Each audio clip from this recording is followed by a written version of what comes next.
नमस्कार बंधुरा पाँच मिशाली रान्नाघरे आपनादेर सकलके स्वागत। आज के बानिये देखाबो दई माछेर रेसिपि। आजकेर এই রেসিপিটা বানিয়ে নেওয়া খুবই সহজ, খেতেও খুব ভালো লাগে। গরম গরম ভাতের সাথে রেসিপিটা দারুণ জমবে। আপনাদের এই রেসিপিটা দেখে ভালো লাগলে অবশ্যই লাইক শেয়ার করবেন আর কমেন্ট করে জানাতে ভুলবেন না আপনাদের কেমন লাগলো।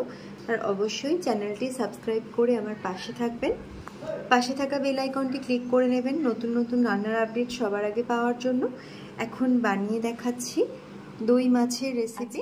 বানিয়ে দেখাবো দই মাছ। তার জন্য এখানে নিয়েছি 5টা রুই মাছের টুকরো, নিয়েছি কাঁচা লঙ্কা, 3-4টে কাঁচা লঙ্কা এভাবে চিড়ে রেখেছি, 4 টেবিল চামচ সর্ষের তেল নিয়েছি, 2টো পেঁয়াজের পেস্ট, 1 টেবিল চামচ আদা রসুনের পেস্ট, হাফ টিস্পুন করে ধনে গুঁড়ো আর জিরে গুঁড়ো নিয়েছি, হলুদ গুঁড়ো নিয়েছি 1 টেবিল চামচ, নিয়েছি নুন স্বাদ মতো, কসুরি মেথি নিয়েছি আর রোস্ট করা কসুরি মেথি নিয়েছি। এখানে নিয়েছি কিছুটা দারচিনি, লবঙ্গ আর এলাচগুলো ভেঙে রেখেছি।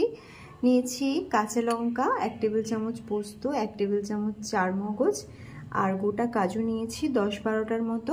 এখানে টক দই নিয়েছি 2 টেবিল চামচ। প্রথমেই এক মিক্সির মধ্যে আমি টক দই আর কাজু, চারমগজ, পোস্ত, কাঁচা লঙ্কা সব কিছু একসাথে দিয়ে একটা পেস্ট বানিয়ে নেব।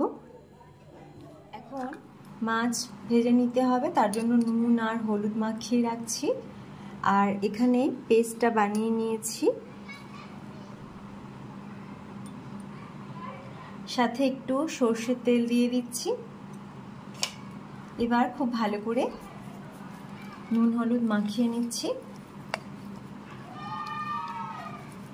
মাছটা ভেজে নিতে হবে। কড়াইয়ের মধ্যে দিয়ে দিচ্ছি তেল। সর্ষের তেলটা একটু ভালো করে গরম করে নেব। হাই ফ্লেমে রেখে তেলটা গরম করে নিচ্ছি। খুব ভালোভাবে গরম হয়ে গেছে। এবার মাছগুলো ভেজে নিচ্ছি। হাই ফ্লেমে রেখে মাছগুলোকে ভেজে নেব। দই মাছের এই রেসিপিটা বাড়িতে মাঝে মাঝে হয়, আজকে তাই আপনাদের সাথে শেয়ার করে নিলাম। খেতে দারুণ লাগে রেসিপিটা। এখন মাছগুলোকে ভালো করে ভেজে নিতে হবে। মাছগুলো ভেজে নিয়েছি, পুরো তেলটাই দিয়ে দিয়েছিলাম, তাই মাছ ভেজে নেওয়ার পর বাকি যে তেলটা আছে এই তেলের মধ্যে দিয়ে দেবো ফোড়ন। এখন ভেজে নেওয়া মাছগুলো তুলে নিয়েছি, বেশ লাল লাল করে এপাশ ওপাশ করে মাছগুলো ভেজে নিয়েছি। এবার ফোড়নটা দিয়ে দিচ্ছি, একটু ভালো করে নেড়েচেড়ে ফোড়নটা ভেজে নেব।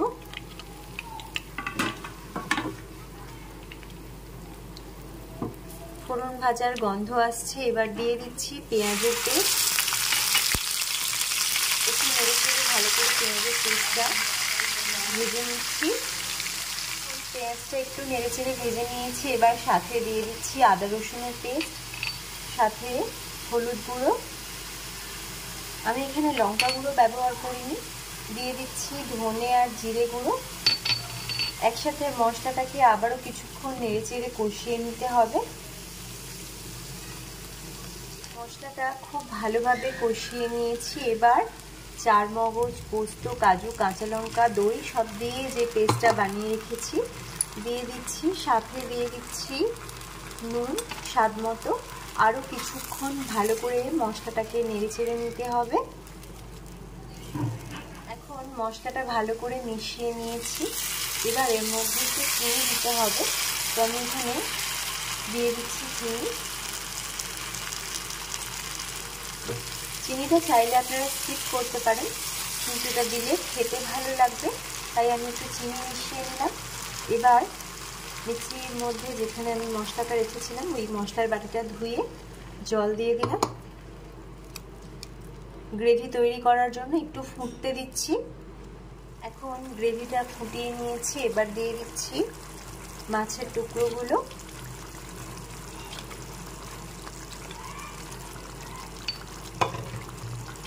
একটু ভালো করে নেড়েচেড়ে এপাশ ওপাশ করে মিশিয়ে নিচ্ছি গ্রেভির সাথে।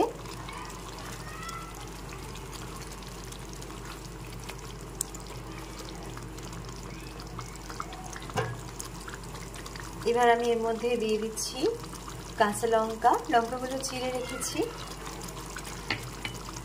আর সাথে দিয়ে দিচ্ছি কাসুরি মেথি। এভাবে একটু হাতে করে ভেঙে ভেঙে নিচ্ছি।